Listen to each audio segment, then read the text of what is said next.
And we are live here in the spoiler room tonight. We are kicking off our animated March series of episodes. Yes, that's right. Each week you are going to get a episode covering an animated film, usually mature, except for our third week, which is our special Three Times a Charm series. But tonight we are kicking it off with a very interesting film from Mr. Ralph Bakshi. And helping me talk about American Pop from 1981, we first have Mr. Gonzo-rific himself, the lovely Andrew Shearer, is here tonight. Hello, Andrew. Hey, Mark. Thanks for the invitation. I'm glad to be here. And I want y'all to play one of my songs. Well, only if you get to keep the Coke around, we'll do that for you. So, Drugs. Oh, I was talking about drugs. Drugs are funny. And with us as well in his house, it's Scotty D. Hello, Scott. How are you? Hello. Should I do a line too? Let's see. Well, that's what they call it, right? From the movie. Oh. Cocaine. That's funny. Crippling addiction.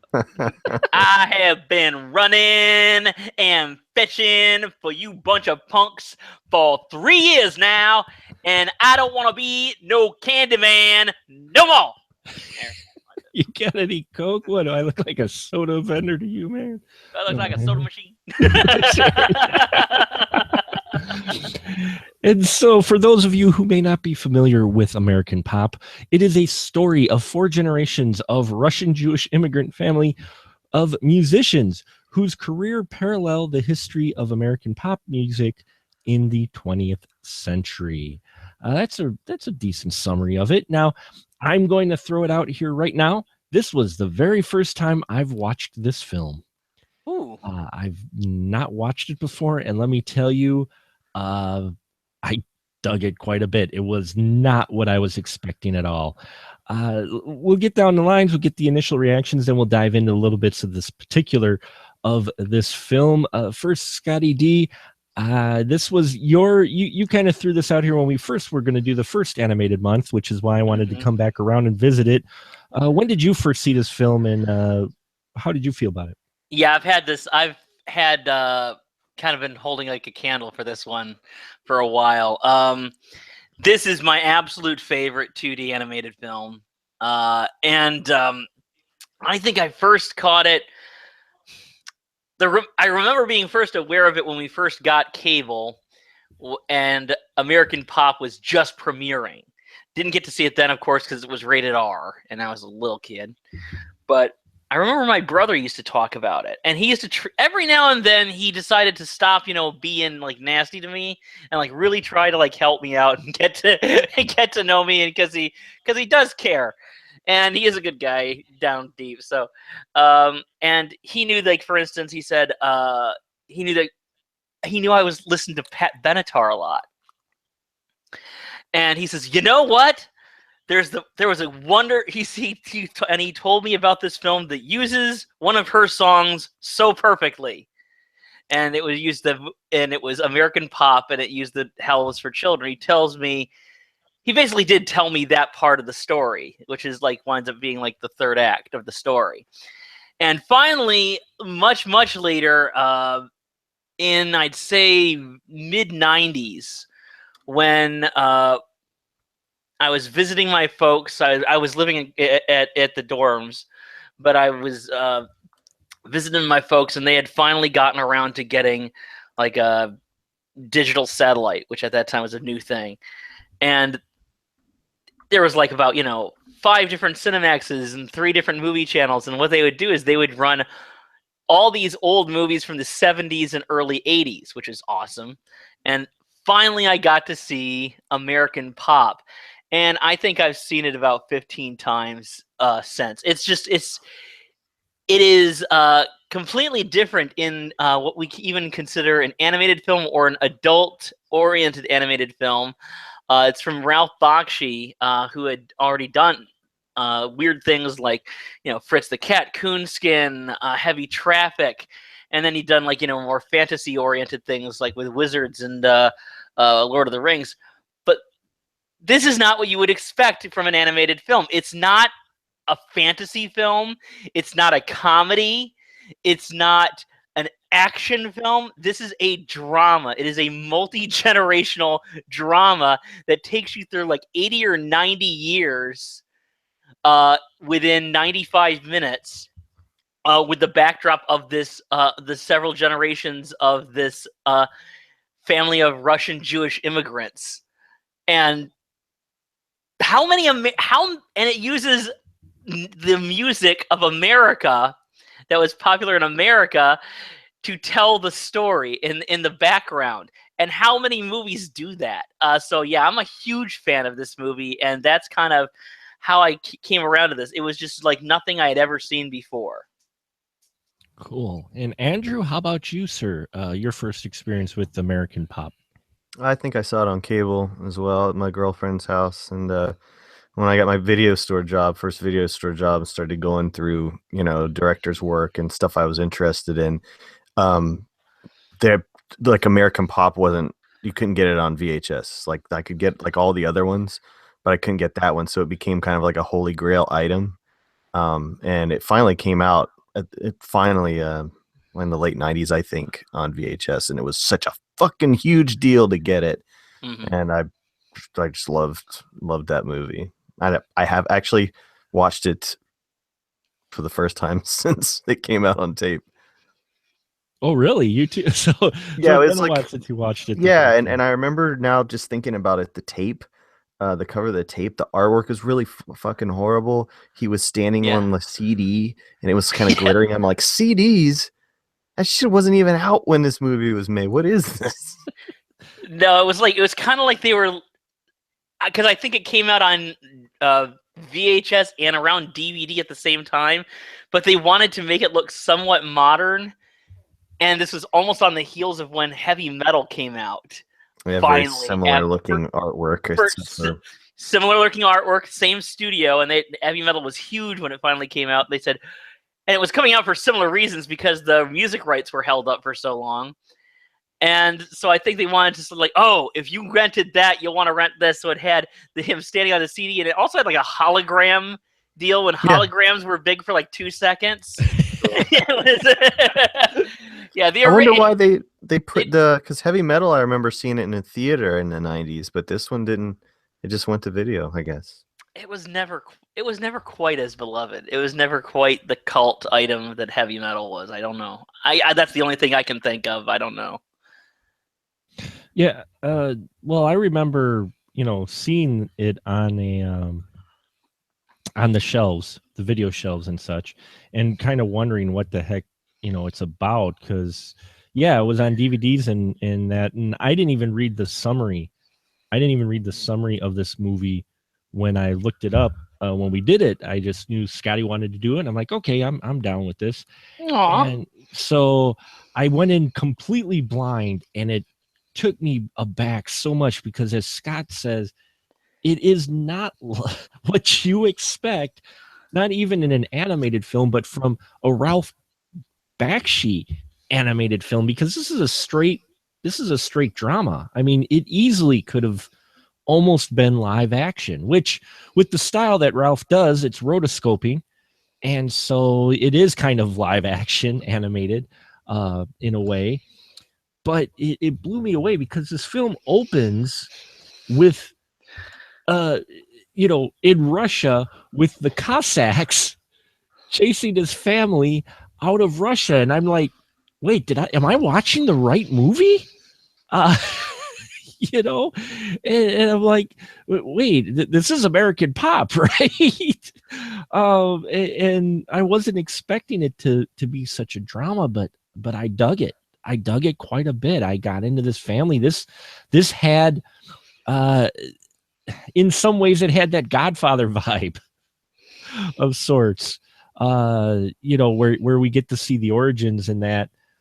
And I dug it. I liked the soundtrack of it, especially when it got into the jazz part of it. I mean, because how much more signified for a certain period than you get like when you get into the beatniks and that too. it does a really good job, I thought, of covering and representing each significant decade, if you will. Andrew, how'd you think this film playing out as a drama? Do you think it would have done as well as a live action film at all? I mean, it's well, Ralph Bakshi couldn't have done. He couldn't. Right. He can't handle. He wouldn't have been able to handle making a live action movie. That would have been, for somebody like a Coppola or a Scorsese. But in terms of what he does, I mean, he's often extremely ambitious with his stuff. I mean, he was the guy that did the the Lord of the Rings, right? Those cartoon versions. Right. And Wizards is a pretty big story. He was thinking big, and so, God, if this were done, in a live action, with all the real music and stuff in it, this would be a huge movie. Mm-hmm. I mean, like, it wouldn't be like just on cable and can't get on VHS. This would be probably be an Oscar nominee or something like that. But in the hands of Bakshi, it's just gonna be. Yeah, it's definitely up there with his best stuff, but I don't think he could have. I don't think he could have done that. It would have also cost the modern day equivalent of like $150 million to do it. And it would have probably been 3 hours long and stuff like that. But I mean, also, he does the rotoscoping, which you have to remember is also, it's basically actors in the studio that are doing their actions and stuff. If you've ever seen like some of the actual like black and white rotoscoping that they do go over. But he also has these wonderful painted backgrounds that really add a lot of character to it. Like, for instance, it's not, and it adds the landscapes are have these beautiful paintings, and sometimes just some incidental stuff. Like at the towards the end, there's some people in a sound booth in a recording studio. The images of them in the sound booth are like, whoa, they're like these really wild. I mean, it looks like a painting that you would see in a gallery, and these are people are sometimes shot like that in this movie. So he was really using a lot of inventive stuff to try, because he had this amazing run, whether he had ever like made mucho bucks or not, which he apparently didn't. He had this amazing run for about 12 or 13 years, I guess. And he was doing something different. He says, I need to try something different. And he really set himself apart. That's why, he'd done a 50s type movie before with Hey Good Lookin'. Yeah, he'd attacked, race issues and stuff with Coonskin. This looks completely different from those movies, It's really, he took an epic and he encapsulated it in just a little over 90 minutes, and in a way that probably only he could have done it, because I think in anybody else's hands, it would have been like a Michael Cimino epic. It really would have, which I don't have anything against. God rest Michael Cimino, and I love his movies, but it would have been a completely different animal. Yeah, it would have. It definitely would be more pricey, especially with all the locations and stuff. But he does well in the 95. I mean, it covers a lot of ground. I was surprised the amount of years it covers.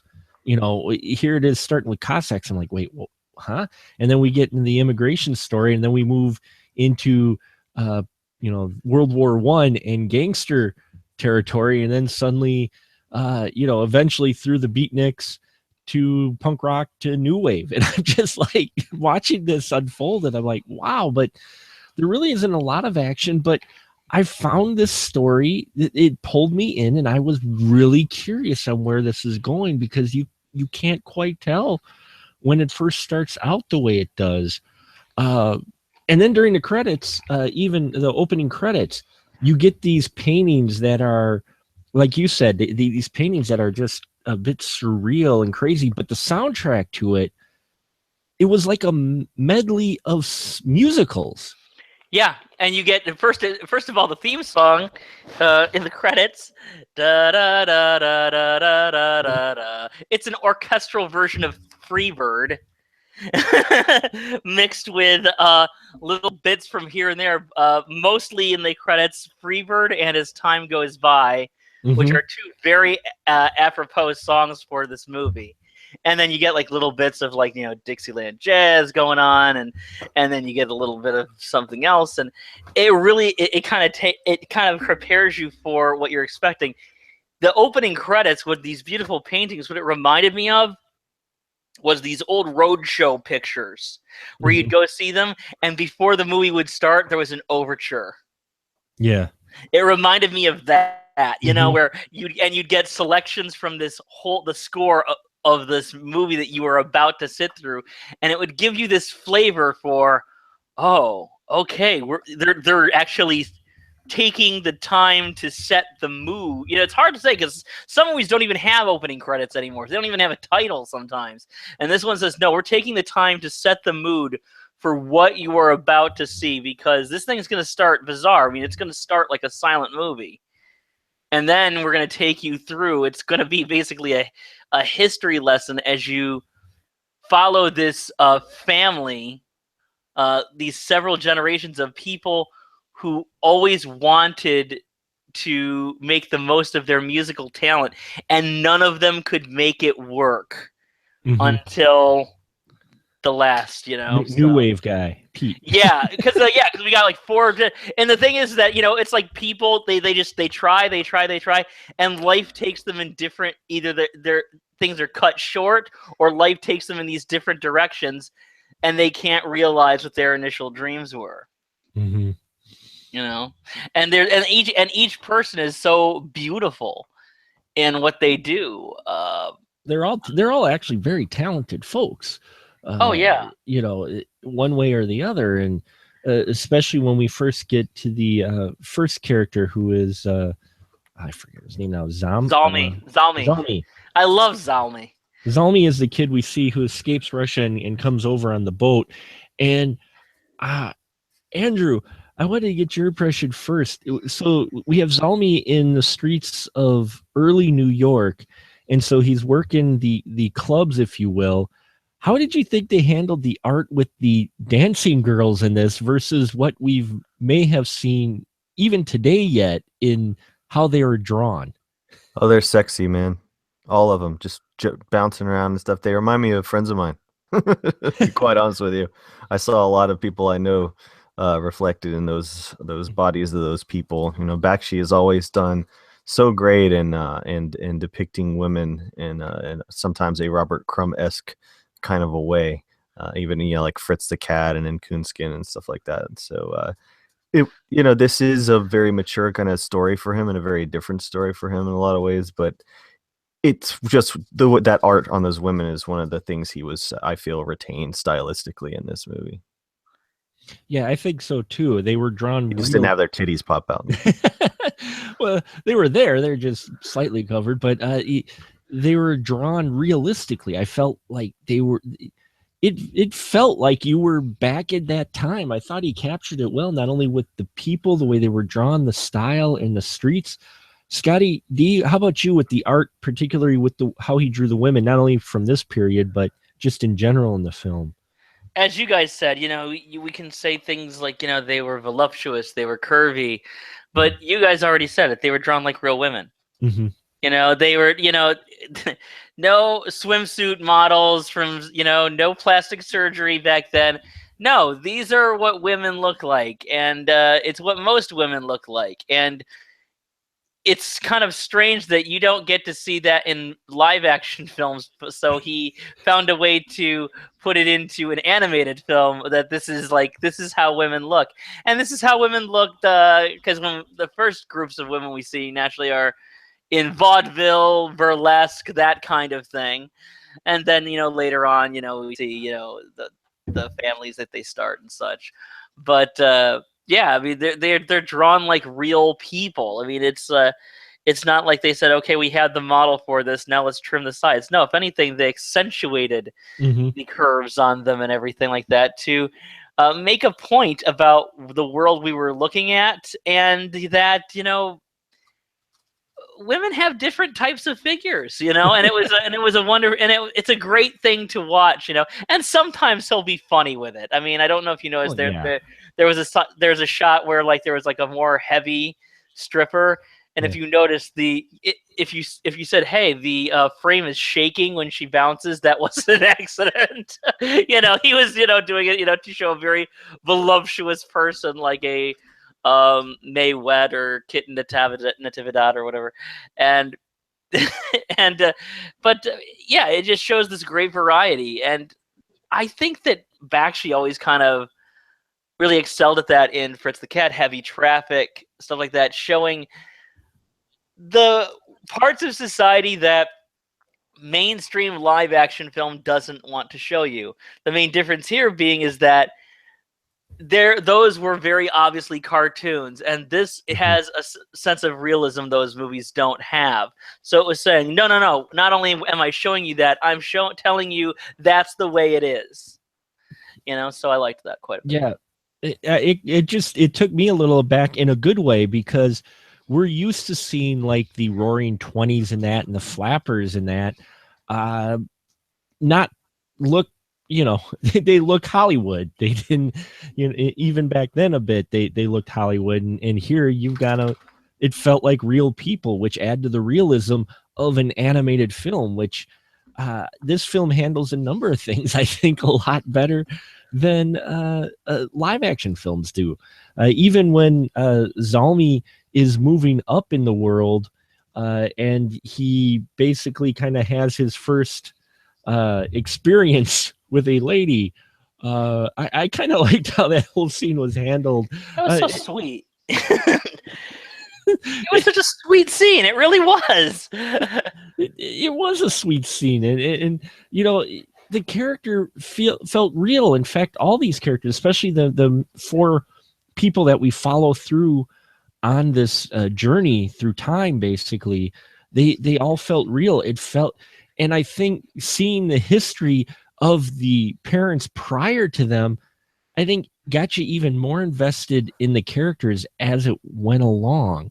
Would you say, Scott, that you got, as this movie goes along, you get more invested because you know the history of this character? Oh yeah, I mean, by the end, you might be wanting to cover this, but I mean, by the end, we have now the last person has almost no real connection to their past. Right. He is given at one point he is given a harmonica and told a name. That's the most he gets. So unless this kid, went into a library and started researching family trees, which is a possibility, who knows? He doesn't really have a connection. He didn't know these generations personally that came before, because the last person we follow is an illegitimate child as a result of a one-night stand. And but it's in the blood there, and we follow this. We follow Zalmi, and he's the one character we see through to old age, which I thought was nice. With his grandson looking on, we follow his son, who has who unfortunately has his experience in World War II, and then we have follow his grandson who has his problem, and then we get this thing. But it's showing how they react to each generation. If you notice, they don't even have to be present, though, to have the influence. There's this wonderful bit. It's just before the end. It's just as Pete, who is the last person we see at this, and he's the one who's destined to make it, we hope, but, it's if you watch the trailer, basically, this is what it tells you guys. So I'm not giving away too much here. And if you look, the very first scene, Zalmi's father is killed in the movie because the Cossacks are invading, and they're a Jewish Orthodox in Russia. And he says, "I can't leave. I have to finish the prayer." Well, the prayer is very musical. And so even though there's nobody left in the congregation, he's waving his arms and he's singing to God and everything like that. At the very end, Pete is passing by and he sees a Jewish Orthodox, like a Hasidic, singing the prayer. And he stops in the doorway, and his sunglasses goes down, and he just stares right at him. And he doesn't even know why, but he snaps his fingers along. Yep, that's the beat. That's the beat. I dig it. I dig it. And moves on. The blood is deep with these people. It's really deep. And so you see the influence of all these generations as they go on. It's not just the ambition of one, it's the ambition of all of them as they go along. It's a really fascinating way to do it. In seeing their history, getting invested in it, you also, each time you're hoping this is the one that succeeds. Andrew, would you say you get more invested in these characters as this film goes along? Yeah, because they spend more time with Tony really personally than they do with any of the other ones. And so as a result, he's the one you kind of connect with the most, and they have the most amount of familiar music from the period of Tony as well. But really, the even though they don't give you as much with the other guys, you get just enough to where they're more than just like part of the, you know, getting to that point. The part that I was very affected by was Benny, who is Tony's dad, getting shot there because, you know, Tony never knew his father, and so they kind of show like what kind of the result of the person never knowing their dad, because, you know, Of war. Benny knew his dad. And so, but yeah, when the Nazi comes up to him and he sees him, but he continues to play the piano, that is like, that would be a classic scene in like any movie, you know. That was brilliant right there. Oh, that scene got me, because here, was it Benny is the one that enlisted, Yeah. to the dismay of his dad Zalmi, because Zalmi was got involved in the gangsters and the prohibition and speakeasies and such, and he got in with the organized crime, and so he arranged that wedding. It was an arranged wedding with Benny and this other organized crime boss's daughter, and then he decides to enlist. It's like almost like you get that feel like it's his only way out, but he's also doing his patriotic duty. It's also kind of crazy too, because, like, you know, he comes from a mafia life, and he doesn't get killed, you know, as a criminal, or even as a bystander of criminals. All the times that, you know, the time they're shooting up the club, man, you know, and he's like he's covering to make sure the kid doesn't get hurt, and then he goes to war and just gets shot by, you know. And of course Zalmi's upset because when he goes, because he's, you know, how he got his voice. Zalmi has this voice like this. You know, he always wanted to sing, but he has this voice. And the reason he has that is he got shot in the throat while performing for the troops as like a novelty act in World War I. Yep. And so to hear his sons, like he says, and so they have this sequence where he told his dad, "Yep, I'm enlisting. I'm going in." You know, and the son has no interest in this life that Zalmi has set up for him. He's like, "No, I like playing the piano in these jazz clubs that I don't have to. I like doing this, and I'm going to go out and do this." He says, "I gave it the office." He says, "Yeah, but you took two." Yeah. You know, which is the thing that, you know, Zalmi's saying, "You know what I gave, you know, in the last war?" He says, "Yeah, but then you came back and you started taking."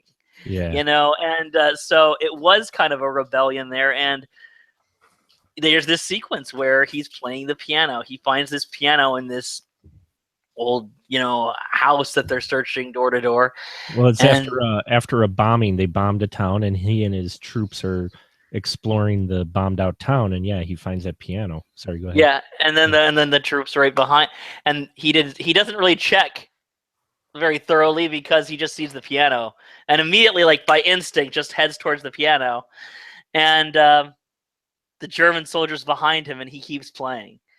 And you kind of hope that it's going to wind up being like that Polanski movie, well, which was based on a true story, The Pianist, but it's not. It's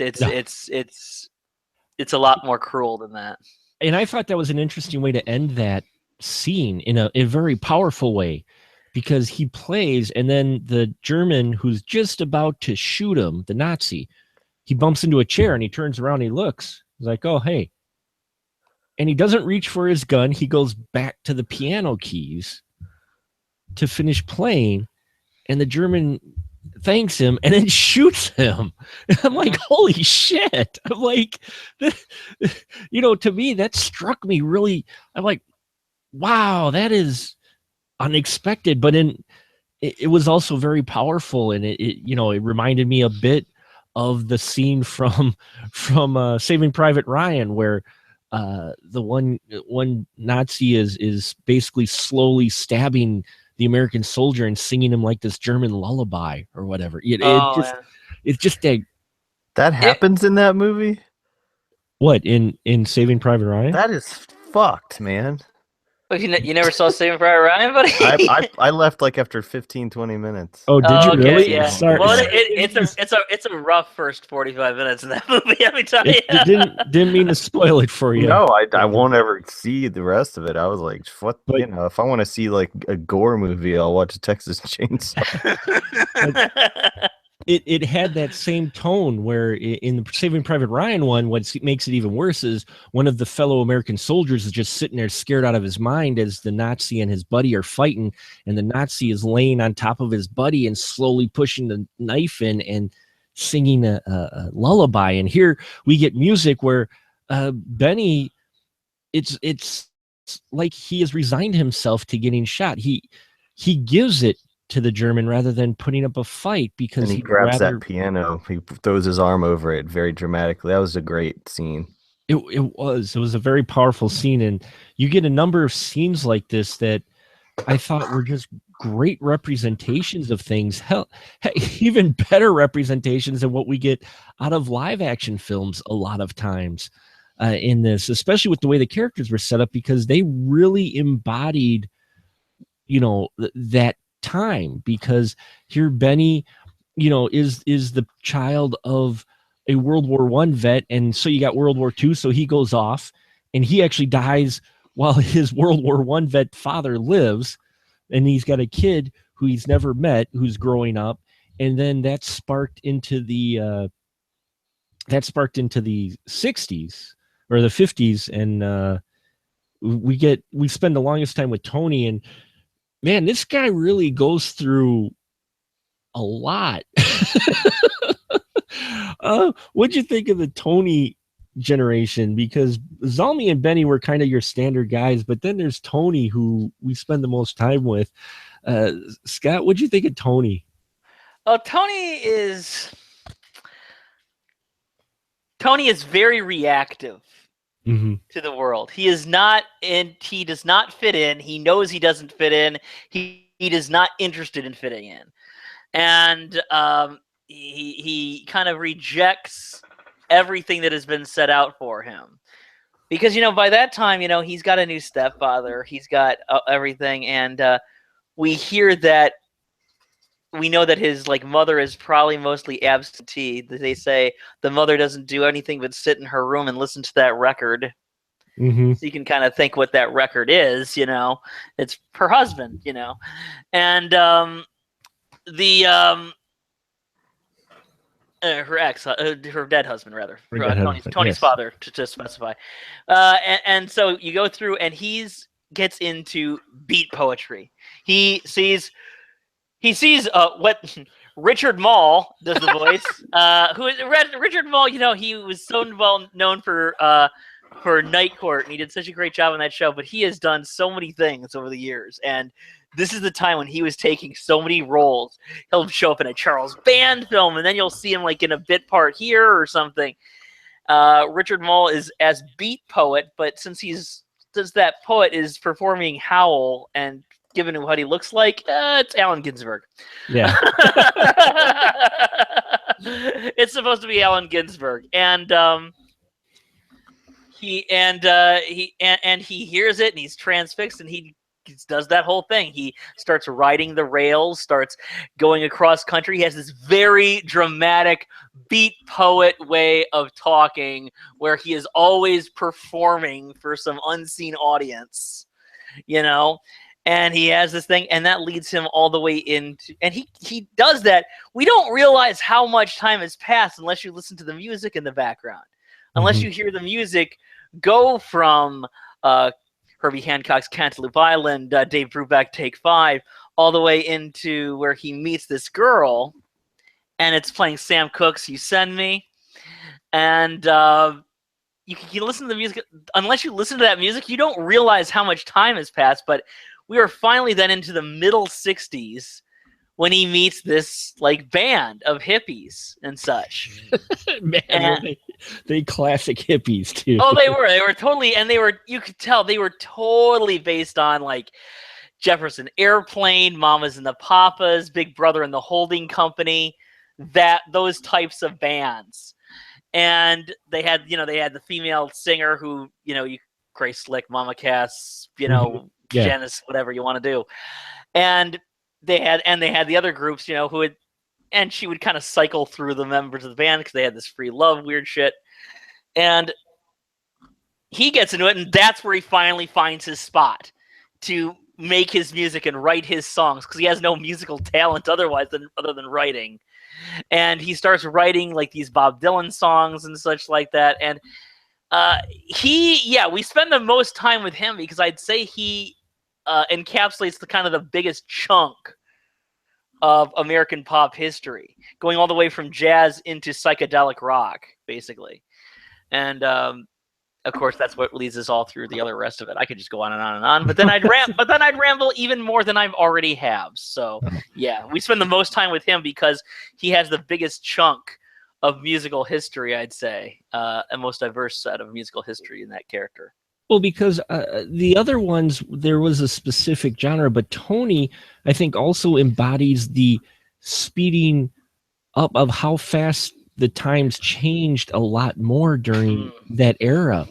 How about you, Andrew? Would you say that because, Zalmi kind of set in his ways, and even Benny was set kind of in his ways, and then we get Tony, who just continually changes during the time period in American history that had the most change? Would you agree with that, or?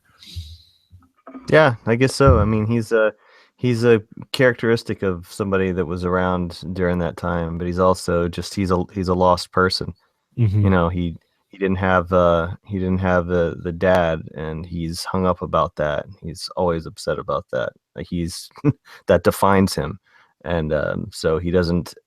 I don't know. He kind of doesn't ever kind of see his worth, and therefore just kind of blows with the wind and goes wherever he feels like going and stop and start. And that's why when he ends up in Kansas and then gets a woman pregnant unknowingly, I would imagine, and then he just leaves, why it hits him so hard when he finally ends up back there years later and realizes that this blonde-haired kid is his own son. And other than the piano shooting in the movie, that scene where he realizes that he's a dad and he's been a father this whole time, and yet he wasn't there. They don't have any words. They don't have him, even though you could tell he's screaming. They play a song instead, which is fantastic. But that's like another like great moment from the movie, because he just it finally kind of all hits him. This range of emotions and stuff. It's pretty intense. Well, he was fighting so hard not to be his dad. Yep. And it's that reality check when,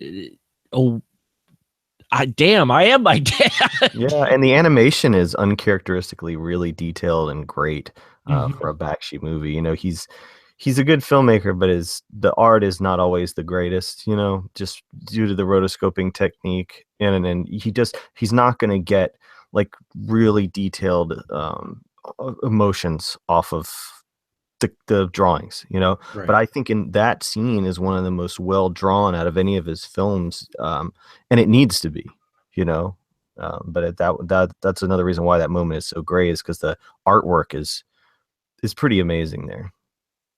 Yeah, it's pretty amazing. But what's also interesting too is it's an interesting point in Tony's life, and things really take a crash, kind of, because he'd been kind of living this style for a while. So then he's got this kid who he never really admits to the kid that he's his dad.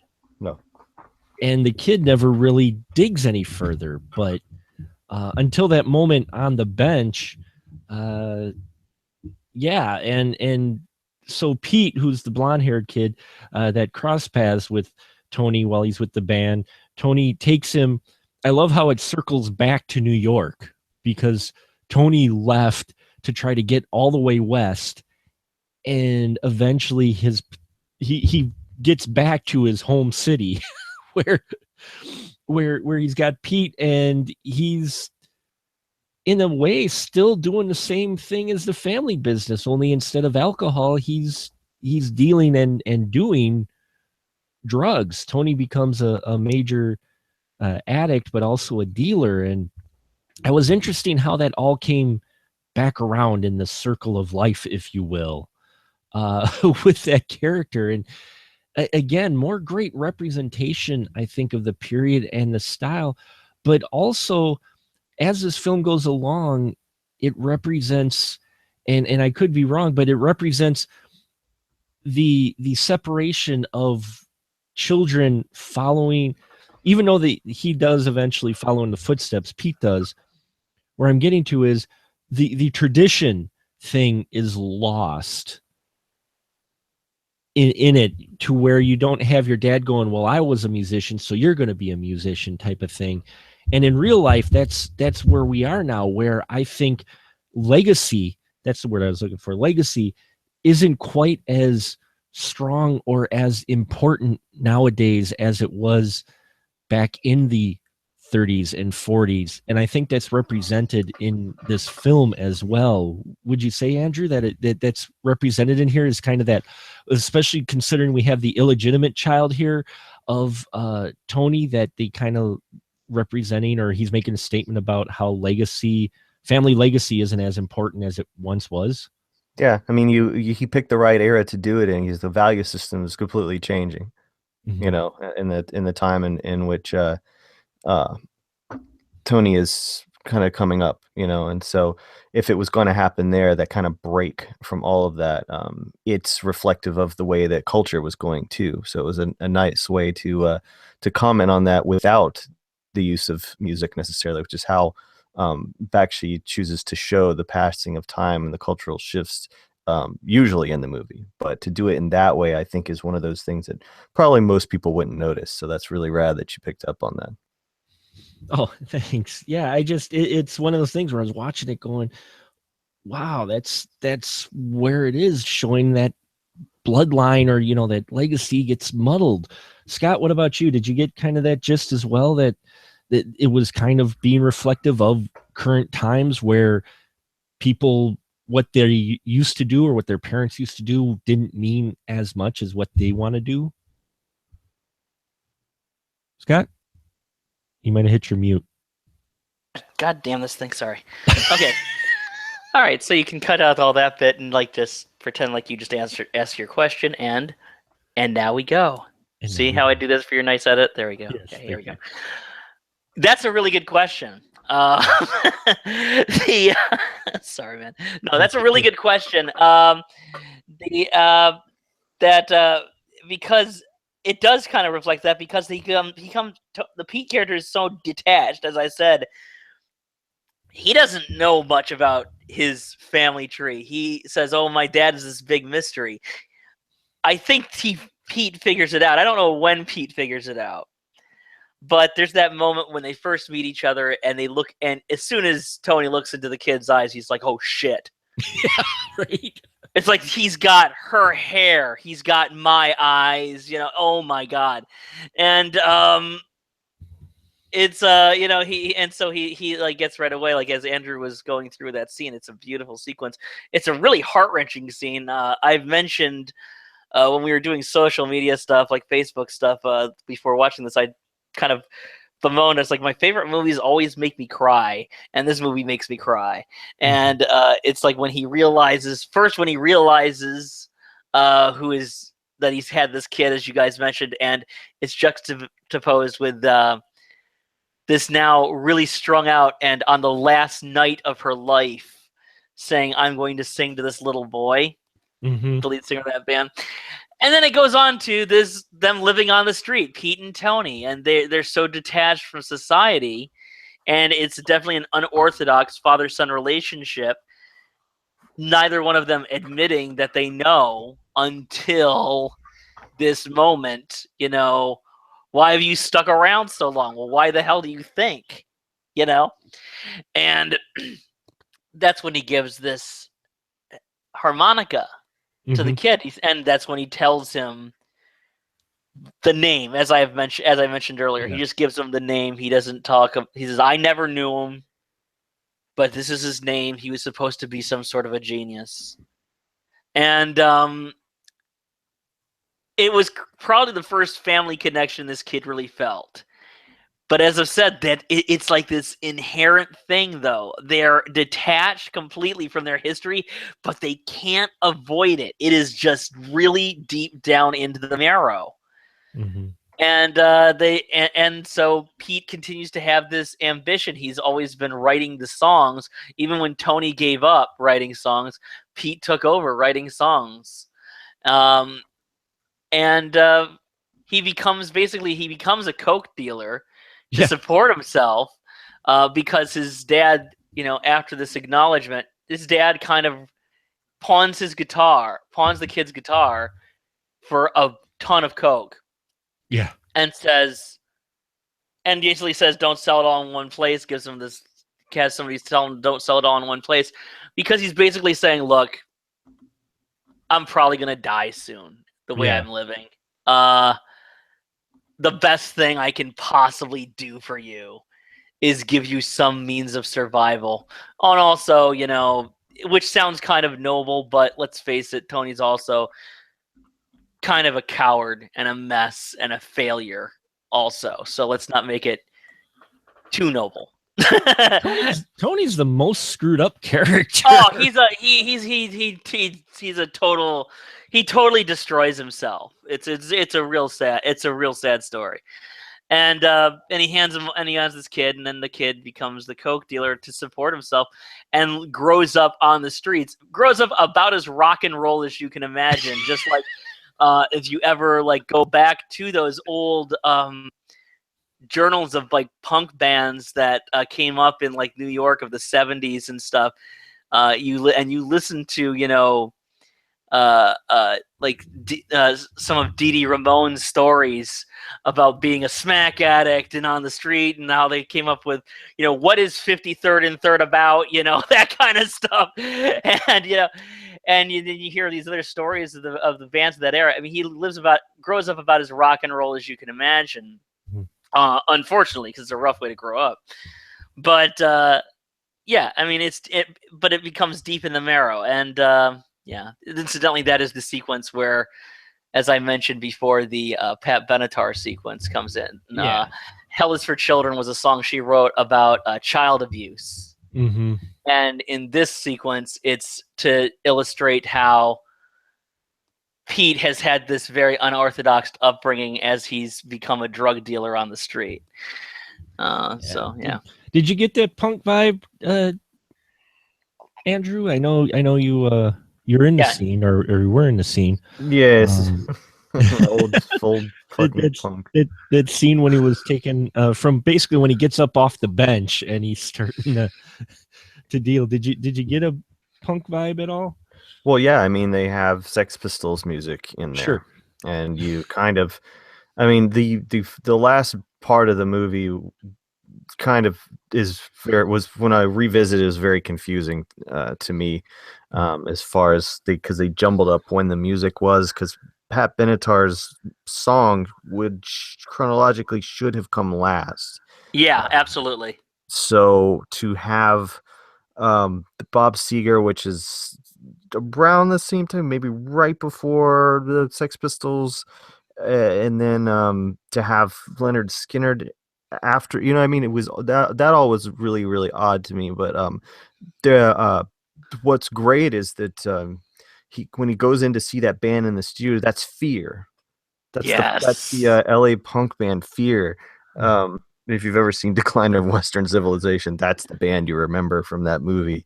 So that's the really neat thing for fans of punk music, is not necessarily hearing the Sex Pistols song and seeing him selling drugs to punks or whatever, because that's not really American punk either. Right. But Fear is an American punk band, so having them cameo in it is really awesome. And they Fear the release. Fear is. I'm glad you mentioned that because I almost forgot about that. Fear is one of the coolest bands. If anybody is listening and they're they're a young person or they're an old person who didn't know, Fear is one of the coolest bands.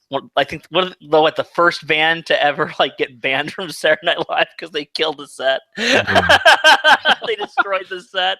One of Belushi's favorite bands. There's a shock. Yeah. Oh, they were fantastic. And if that's not enough for you, Leaving went on to be Mr. Body and Clue. So yeah, no, it really does. Having been a musician and gone through all of that stuff and seen all of that stuff, and it was one thing. And revisiting the film, I didn't quite connect with it like I did when I was like in my late teens and early 20s seeing it. But as a parent now, it was a big, that was, I think, the stuff that really kind of connected me, because you do think about like, what am I doing, having a kid and passing my stuff along, and how much does it matter as far as family history goes, them needing to know where they came from and what those people did, and what the fuck difference does it make if they do the same thing as me or not. And if my last name carries on, if my genetics carry on, you start to really like think about how little that shit actually really does matter. And you just, so I was really kind of on that trip while I was watching this movie, to be quite honest. Yeah, it struck the parental chord with me as well. I was really kind of relating to them as they were, not as the characters before they were parents, but then after they were parents. I was kind of more connecting on that end. But yeah, and I don't have a boy. You have two boys, so I'd imagine it's still even different for you. Yeah, for me it was. I mean, when he discovered. Yeah, I'm sitting there going, wow, how would that be? I can't even imagine, and what floods through your brain. And I thought they captured that well. And then I'm just getting kind of frustrated with the dad, because on one hand they're spending time together, on the other hand though, dad's taking him on drug runs. I'm like, what the hell, man? Yeah, and he fucked up the cereal too. It's like, man, that was really cool of him to bring that cereal, and then you just shit on him. He really didn't want to do it. It was confusing the way he doesn't like corn. Cornflakes. Oh yeah. Well, even when Tony was dealing, he dumped the drugs in the piano at one point when we saw him. That was great. All these little things that he doesn't. They're just leftovers, from the in the DNA that he's not even aware of, Yeah, and so I thought it's an interesting film, and when I came away from it, it gave me the feeling that, as we've alluded here tonight, some things are really kind of ingrained in your blood, but other things you have your free choice of what you do. And in the end, does that make you successful or not? Well, it's up to your choices that you make, more so than where you came from, is kind of the feeling. And he just takes us on an amazing journey that, I enjoyed this more than a lot of live action dramas. And I think it's a really cool movie. And Scott, I'm glad you brought it up and brought it to my attention, because I in all honesty, I mean, I knew of the title and I saw it on the videos shelves, but I never watched it. And now I'm glad I did, because it's really a decent drama. Even don't let the animation turn you off, folks. This is a decent drama. And I think we'll wrap it up here tonight. We'll just go down real quick, and you guys, unless one of you had a question for the group tonight on any discussion that we might not have touched with. Andrew, did you have anything particular? Oh, you asked us to do homework, so I thought of a question. Awesome. Well, why don't we go ahead with the question then? I want to know what you guys think happens to Pete after, becoming a big rock star. Does he have a family, or does he just get hooked on dope and, eat shit? What do you think happens to him? Scott? I have a very kind of Weasley but unorthodox opinion of how movies end, and it's that when they end, they end. Mm. When it fades to black. There's a few exceptions I can think of where I imagine something more that happens. But kind of like how Buck Henry kind of crushed everybody's dreams by saying where Dustin Hoffman and Catherine Ross ended up at the end of The Graduate. Yeah, no. As far as I'm concerned, at the end, once that fades to black, it continues on in a straight line. Ah. That's the end.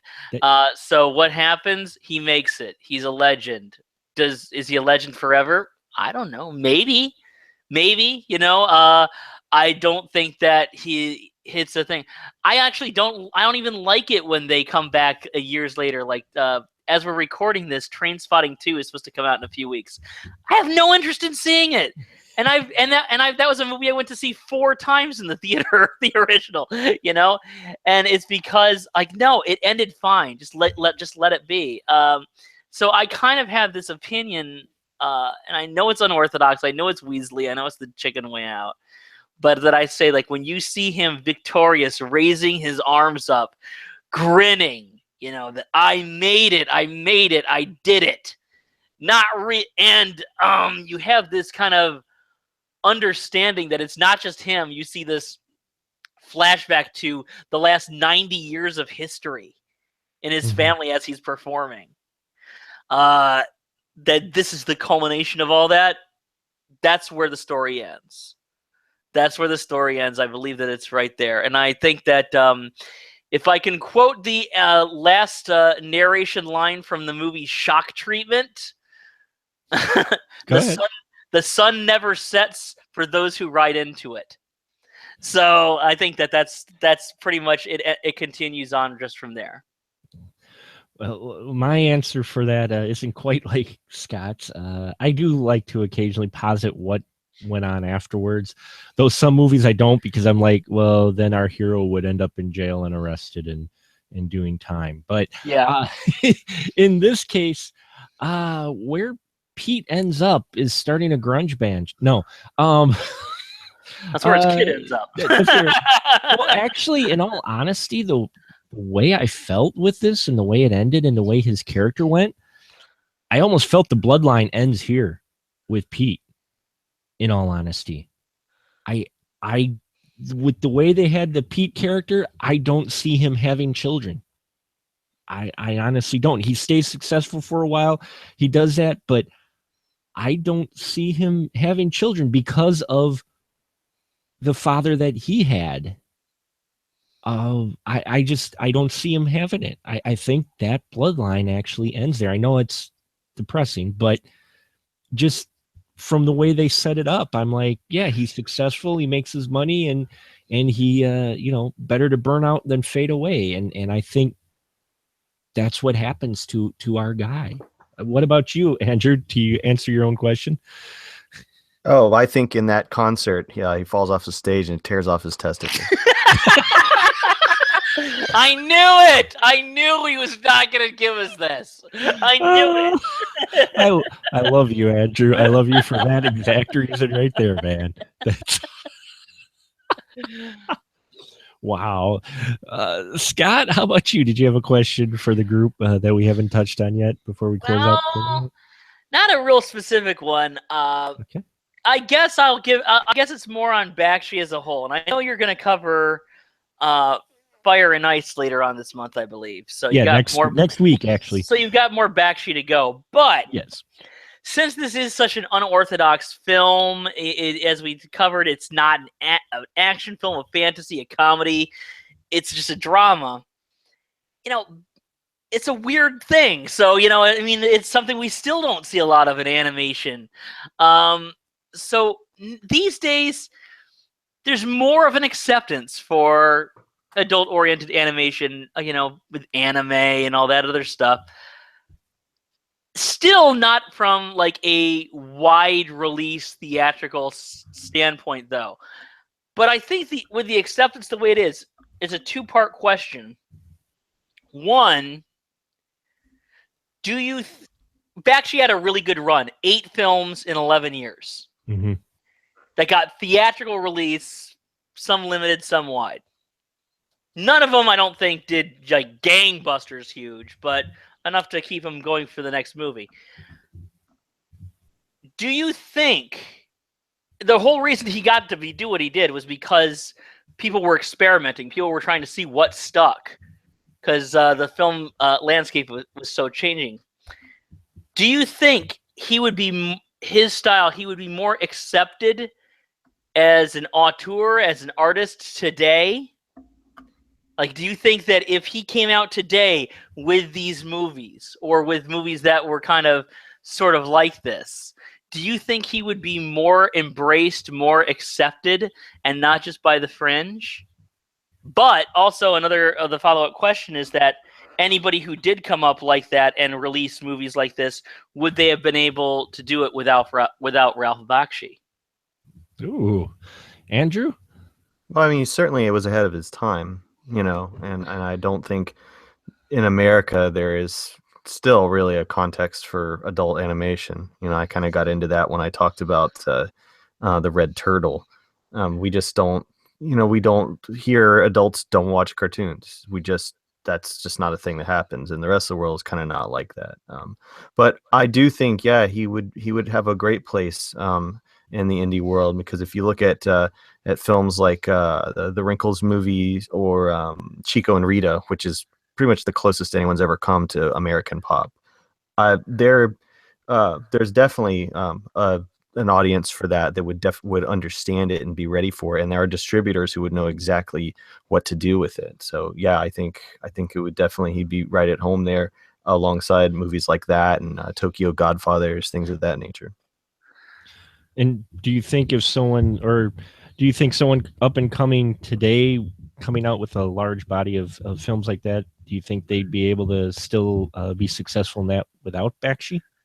Probably not. I mean, they would. There's nobody to look to as far as this kind of work. I mean, it's just there's just no. He was the first to do it. There's no, like, Disney didn't make anything like that, and anime hasn't produced anything like that. And even some of my favorite stuff from other countries, like I talk about Tom Moore a lot because I really love his stuff too. He did it, and everybody that's going to try to go there, particularly if making using the rotoscope technique or animation that kind of looks like it. I put the link in the comment box for Kanye West's video for Heartless, because that is a they nail, and they intentionally nail the look and feel of the animation from American pop. Yeah, that was an actual tribute, I think. It's very well done too. I mean, it's not quite great animation on purpose. I saw that because I'm so behind on current music that I finally saw that video earlier tonight, and Nice. yep, absolutely, like, wow, that is a real homage to this movie. That song, the video that they do for that. Yeah, but I would say, there are distributors now that could do, like Focus Features, G Kids, places like that. What is that? The Shooting Gallery, or whoever it was, I can't remember who releases Tom Moore's stuff, but it would definitely. There's more. I think he would do better now, and it would be cool to see him make one more feature before he kicks it. I know he's got to be 1,000,000 years old by now. You see, yeah, he was born in 1938. He's tried to do stuff for years, and I think he has done short subjects recently, but after Fire and Ice, he could really, basically the studio said, oh, okay, we know what fits now. So all these people that we were experimenting with over the years, yeah, you can go away now. We've got the formula. We're comfortable again. So he went to do, TV with, like, he did the Mighty Mouse series in the 80s, for instance. That was Bakshi. And then he's done, like, short subjects over the years, but he hasn't been able to quite really get a lot, except for Cool World, which is mostly successful. Like, the animation is great, the live action not so much in that one. Yeah. Cool World is definitely one of those teeter-totter type of films for that. Yeah, I Yeah, still love it, but it's flawed. Let's just say yeah. that. The last thing that Bakshi did was another short, Last Days of Coney Island, which he released on YouTube back in October of 2016 for free, apparently, after it had a Yeah. short run. Yeah, But he keeps doing stuff. I'm on his Facebook thing, so he's And- still going. And just to quickly answer your question, basically what Andrew said, I agree that there's a audience, there is a venue, there is an outlet for his stuff. So if he just started coming out with this stuff today, they'd be able to find someone, they'd be able to find their audience, probably even more so now than back then. And I think it'd get limited theatrical release, but it'd be definitely one of those that would get make it wider, say on demand or whatnot. I think there'd definitely be an audience looking for stuff like this, especially with our generation who are a group of grown-ups who actually watch animation, which is why I can't understand why there's not more mature animated films, because I'm like, are they not paying attention to all of us? And someone up and coming, and yeah, without Bakshi, I don't think you would have it, or if it was, it wouldn't be nearly probably as successful, because Bakshi did set a bar standard, show how you can do this, and it really laid the groundwork. And I think without that, I think it'd be a lot tougher for someone to try to be successful without that influence. Because even in your popular mainstream animated films, you can see some influences, of how the story was done and how an animated film was being told. And so, yeah, but basically pretty much along the lines of what Andrew answered. So how about you, Scott? Would he Bakshi find a more receptive audience today and a larger audience today? Yes. I think he would it might be a little hyperbolic to say this. I think he would be as beloved as Studio Ghibli, although definitely not the same audience. Understand? No. I think that he is one of the very few filmmakers who would find it a huge benefit that the audience is not just limited to whoever can catch it in the theater. I think he would be greatly aided by the internet, by streaming, by video. Yes, absolutely. I think he'd do it. However, paradoxically, do I think that any other filmmaker who tried to make it a go of it today, would he have had that groundwork? No, absolutely not. Any more than, say, people in the 70s, who came in from like the 80s and 90s with their indie films and stuff like that. You see these little tiny indie films. Would any of them done it without Robert Altman? Absolutely not. And it's kind of still amazing to me that Ralph Bakshi is not as beloved as a Robert Altman. Because, okay, maybe you're not very receptive to his work. There's a reason why I used Altman, because I'm not very receptive to Robert Altman's work. Robert Altman is very hit and miss with me, and mostly miss. It doesn't really click with me. However, I do recognize what he accomplished and that he did something different. He gave us all a different way to tell stories and a different way to focus on characters. And so that I think that even if he doesn't click, that his influence is felt through filmmakers that you do admire. So it's really blows my mind that he is not as admired as a figure like that today. Well, I think part of that is the subject matter of some of his work. Oh, sure. He pushes the envelope, and, but, his films are great. Hey, I love Robert Crumb, R. Crumb. I love Robert Crumb. But you know what? If I have the choice between reading a Fritz the Cat comic and watching the movie Fritz the Cat, I'm sorry. I love the movie Fritz the Cat. I know Crumb hates it, but I love the movie. He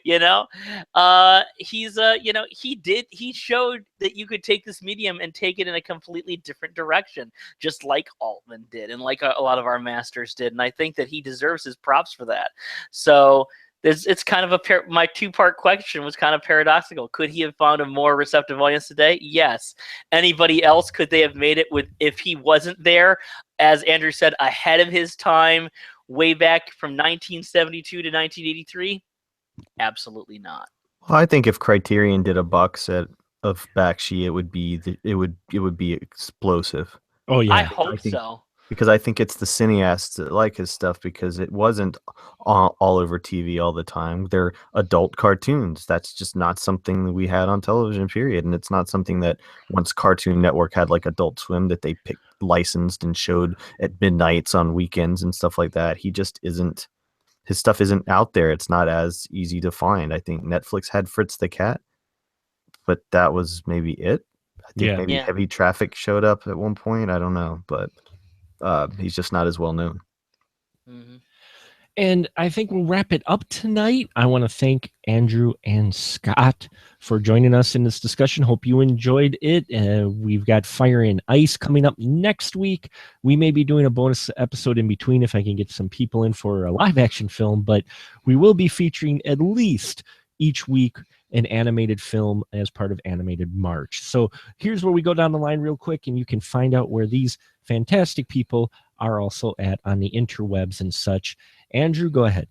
Oh man, I did want to give a final thought on American Pop, if that's Sure, okay. go ahead. For now, I would say revisiting it. I think that Pete is the least talented person in his family, and it really pissed me off that he gets on stage and does covers and Elvis and stuff. Because I'm like, wait a minute, man. It's just the end part of the movie didn't work for me this time around. Do we know that those are covers in this world, though? Well, that's another thing that didn't work for me. Not to belabor this discussion anymore, but I was No, that's okay. Go ahead. all right. So Jimi Hendrix is a real person in this, but Right. And when you do that, that means that you're not given the proper artist credit for the other stuff in this movie. So it's like I don't think they should have made Hendrix exist. You know what I mean? Because then that means that the Mamas and the Papas should exist. That means Pat Benatar should exist. That was weird to me, you know?